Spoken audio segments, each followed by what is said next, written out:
여러분 안녕하십니까? 12월 20일 수요일 넘치는 우리 교회 매일 묵상 시작하도록 하겠습니다. 오늘 본문 말씀은 욥기 42장 1절부터 10절까지 말씀입니다. 오늘 이제 욥기의 마지막 부분이 되는 겁니다. 사실은 욥기를 이렇게 계속해서 묵상하는 일은 쉬운 일이 아닙니다. 내용도 어려울 뿐만 아니라 욥의 그런 고난을 견디는 그런 모습들이 우리에게 힘을 주지만 한편 하나님이 나타나셔서 이야기하지 않는 것 때문에 답답하기도 하고, 또 친구들과 논쟁하는 부분에서 보면 사실 또 친구들의 말도 틀린 말이 아니라는 생각을 하기 때문에 욥기를 묵상하는 일은 쉽지 않습니다. 그럼에도 불구하고 함께 해주셔서 감사하고요. 오늘 이제 욥이 하나님께 이야기하면서 마무리가 어떻게 되어지는지 한번 살펴보도록 하겠습니다. 하나님께서 나타나셔서 욥에게 여러 가지 이야기를 해주시죠. 베헤못을 네가 만들었느냐, 리워야단을 네가 만들었느냐, 하늘에 구름, 비가 오는 거, 눈 참고 이런 거 얘기하면서 너가 알지 못하는 일들이 얼마나 많은데, 또 내가 할 수 없는 것들이 얼마나 많은데, 이런 얘기를 해주시는 겁니다. 그러니까 딱 보니까 욥이 이거 내가 정말 큰 잘못을 했구나 라고 느낍니다. 그러면서 뭐라고 고백을 하냐면요, 먼저는 2절에 하나님의 능력을 이야기합니다. 2절에요, 주께서는 못하실 일이 없사오며 무슨 계획이든지 못 이루실 것이 없는 줄 아오니, 이렇게 얘기합니다. 하나님의 능력, 또 하나님의 위엄을 고백을 하고 있는 것이죠. 못하실 일이 없고 무슨 계획이든지 못 이룰 일들이 없다라고 하는 겁니다. 자신이 알고 있었던 하나님보다 훨씬 크고 또 측량할 수 없는 하나님을 깨닫게 되었다는 거죠. 이 욥이 참 대단한 게, 이렇게 하나님을 만나고 나니까 자신의 처지를 정확하게 보게 되었던 겁니다. 3절 보십시오. 무지한 말로 이치를 가리는 자가 누구니까? 나는 깨닫지도 못하는 일을 말하였고 스스로 알 수도 없고 헤아리기도 어려운 일을 말하였나이다 라고 이렇게 얘기합니다. 여러분, 하나님을 정확히 알면요, 나 자신이 어떤 상태인지를 명확하게 알 수 있습니다. 이것이 우리가 하나님을 알아가야 하는 아주 중요한 이유라고 저는 생각합니다. 하나님을 제대로 알게 되면 자신이 얼마나 연약한 존재이고 또 자신이 얼마나 죄로 인하여 비참한 존재인지 알게 되고, 그렇기 때문에 당연히 하나님이 필요하고 구원자인 예수님이 필요하다는 것을 깨닫게 되어진다는 거죠. 하나님을 모르면 자기 자신을 알 수 없습니다. 하나님을 알아가면 알아갈수록 나 자신이 누구인지 깨닫게 되고, 그렇게 나 자신이 연약한 사람임을 알면 알수록 하나님을 더 구하게 되는 인간의 모습을 보게 되는 겁니다. 그러니 여러분, 어찌 보면 욥은 이 고난을 겪으면서 나 자신이 어떤 상태인지를 깨닫게 되는 거고요, 하나님을 통해서 더 분명하게 알게 되는 겁니다. 고난을 겪으면서 우리도 때로는 우리가 알지 못하는 우리 자신에 대해서 알아갈 때가 있습니다. 어떨 때 어려운 일을 당하고 나서는 진짜 나 자신의 밑바닥을 보는 경우도 있죠. 그렇게 나 자신의 밑바닥이 보여질 때 필요한 것은 절망과 자괴감이 아니라 하나님을 향한 간절함이 되는 겁니다. 그래서 오늘 이 말씀대로라면 욥은 하나님을 더 명확하게 알게 되었고 더 크신 하나님을 알게 되었고, 그러므로 인해서 자기 자신이 어떤 상태인지 더 알게 되었다는 겁니다. 그래서 어떻게 하느냐? 6절에 보면 그러므로 내가 스스로 거두어 드리고 티끌과 재 가운데서 회개하나이다 라고 이야기를 합니다. 스스로 거두어 드린다는 거죠. 자신의 말, 자신의 행동, 자신의 생각들이 옳지 않았음을 깨닫게 되었으니 이제 그 모든 것들을 거두어 드리고 하나님 앞에 재와 티끌로 회개하겠다라는 고백을 하게 되는 겁니다. 저는 하나님 만난 사람의 가장 정상적인 반응이 이거라고 생각합니다. 하나님을 알게 되고요, 나 자신의 상태를 알게 되고, 그러므로 회개하고 하나님을 구하는 모습을 보게 된다는 거죠. 이렇게 욥이 하나님 앞에 회개하고 나아가니까 하나님께서 이제 주변 정리를 해주십니다.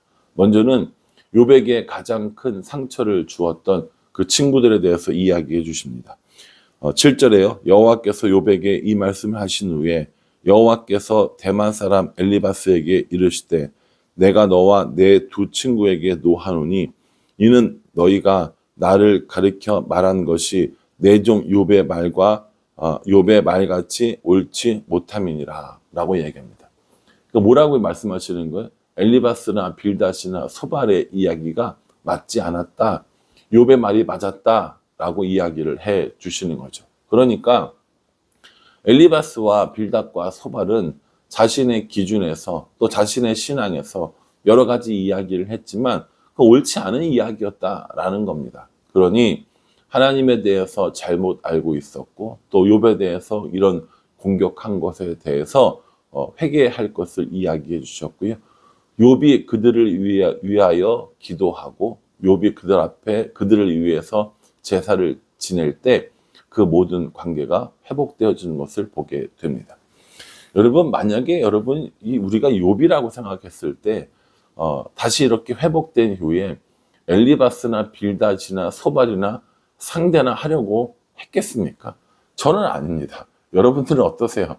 여러분들은 마음이 넓으셔서 그러실지 모르지만 저는 속도 좁고 성질머리도 있어서 아마 이렇게 회복된 다음에 거봐, 내 말이 맞지? 너네들 아니라는데 나한테 왜 이렇게 그랬어? 라고 하면서 엘리바스와 빌닷과 소발을 쳐다도 안 보려고 하고 상종도 안 했을 것 같습니다. 그런데 하나님께서 이들의 관계, 욥과 이 친구들의 관계를 회복시켜 주시는 겁니다. 저는 오늘 이 말씀을 묵상하면서 나의 깨어진 관계도 내가 해결하려고 하는 것이 아니라 하나님께서 해결해 주셔야 가능한 거구나. 하나님께서 화목하게 해주셔야 가능한 거구나 라는 생각을 하게 되었습니다.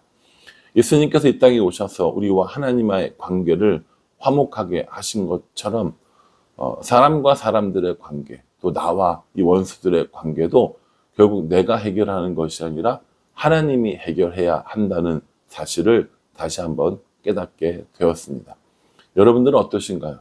여러분들 혹시 누군가 정말 꼴보기 싫고 누군가 원수된 마음이 있을 때 그걸 해결해 주시는 분이 결국 예수님이시라는 것. 그 일을 위해서 예수님이 오셨다라는 생각을 하셨으면 좋겠다고 생각합니다. 성탄절이 가까워오거든요. 성탄절이 사람들에게 기쁜 날이고 또 공휴일이고 선물을 주고받고 이렇게 하는 날인 건 맞습니다. 저도 기쁘게 생각하고 또 예수님의 오심을 축하할 일도 축하하는 거라고 생각합니다. 그런데 예수님께서 이 땅에 오신 진짜 목적을 생각해 보면요. 하나님과 우리 사이를 화목해 하고 우리들의 원수들과 우리가 화목하게 지낼 수 없지만 하나님께서 화목하게 해주시는 그 일을 따라 예수님의 십자가를 의지해서 우리들의 원수들과도 화목하게 되어지는 일이 가능한 것, 그것이 예수님이 하신 일이고 이를 위하여서 예수님께서 오신 것이 이 성탄절이 아닐까라는 생각을 해보게 됩니다. 그러니 혹시 원수처럼 여겨지는 사람들이 있다면 오늘 이 말씀 따라서 하나님 안에서 다시 화목해지는, 다시 그 관계가 회복되어지는 그런 은혜가 있었으면 좋겠다라고 생각합니다. 이제 하나님께서 이 욥을 다시 회복시켜 주시는데 외적인 것들도 다시 회복시켜 주시는 것을 보게 됩니다. 10절에요. 욥이 그의 친구들을 위하여 기도할 때 여호와께서 욥의 공경을 돌이키시고 여호와께서 욥에게 이전 모든 소유보다 갑절이나 주신지라 라고 얘기합니다. 이전의 모든 소유의 갑절을 주셨습니다. 그 전에도 이미 동방에서 제일 가는 부자였는데 이제 이 고난을 겪고 하나님께서 다시 갑절에 복을 주시는 것을 볼 수 있습니다. 그래서 저는 이 말씀 보면서 10절과 12절에 여호와께서 라고 하는 이 단어들에 집중했습니다.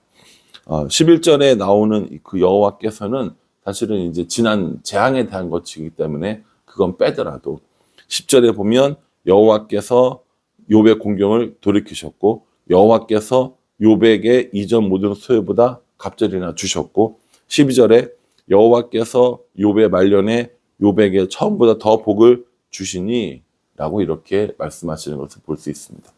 그러니 복의 근원은 하나님이시라는 겁니다. 복을 주시는 분이 하나님이시라는 거죠. 그래서 욥이 고백하기를 주신 이도 하나님이시고요, 거두신 이도 하나님이시라고 하는 그 고백은 맞는 고백이었다는 겁니다. 하나님께서 욥에게 다시 복을 주시니까요, 욥이 가지고 있었던 모든 재산보다 2배가 되었고요.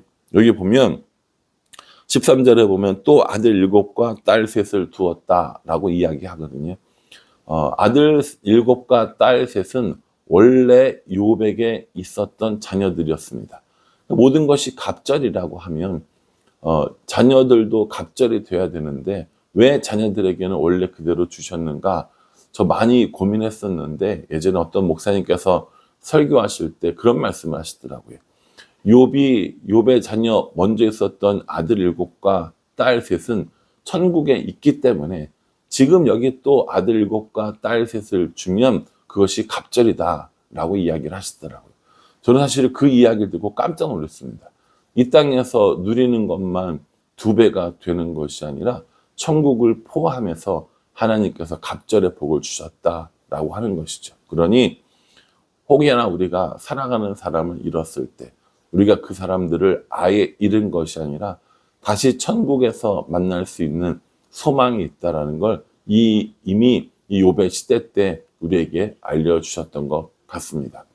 혹여라도 사랑하는 사람을 잃어서 혹은 잃고 싶지 않았던 사람을 잃어서 괴로워하는 분들이 있다면 오늘 이 욥의 경우를 통하여서 다시 만날 수 있음을 또 다시 천국의 소망을 가질 수 있음을 기억하면 좋겠다라는 생각을 해봅니다.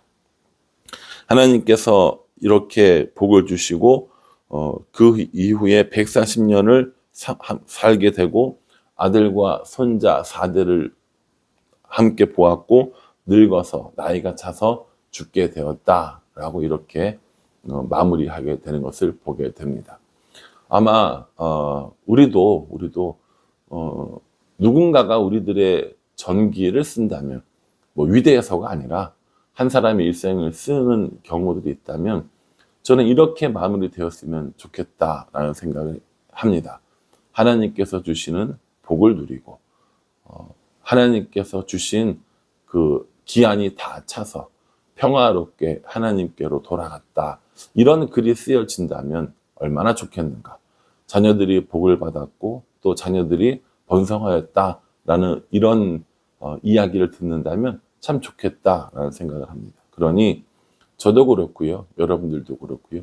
이제 하나님께서 주시는 복을 누리며 하나님께서 예수님을 통하여 주시는 회복을 누리며 우리들의 삶이 평안하고 기쁘고 하나님이 주시는 복으로 가득 찼으면 좋겠다라고 그렇게 생각하고 또 기도하려고 합니다.